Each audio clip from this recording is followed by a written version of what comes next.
કઈ રીતની છે આવો જાણીએ।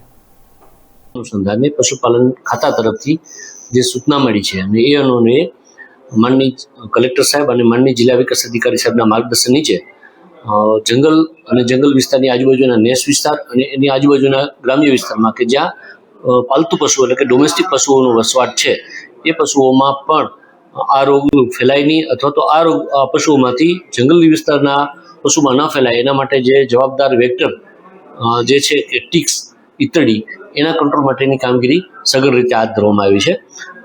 જે આપણે જુનાગઢ જિલ્લામાં જોઈએ તો કુલ 89 જેટલા વિસ્તાર એવા છે કે જે જંગલ વિસ્તારની આજુબાજુના એરિયામાં આવે છે। એ પૈકી 88 એવા વિસ્તાર છે કે જ્યાં પશુપાલન અત્યારે થઈ રહ્યું છે। તો આ પૈકી 88 પૈકી કુલ 68 જેટલા એરિયામાં આપણે ડીટિકિંગની કામગીરી કરી દીધી છે। તો દર્શકભાઈ આપણે સાંભળ્યું કે જે પશુપાલન વિભાગ છે એના તરફથી જે કહેવાય ને કે 15,000 જેટલા પશુઓનું વેક્સિનેશન કાર્યક્રમ કરવામાં આવ્યું છે। સિંહ અને પાલતુ પશુઓ વચ્ચે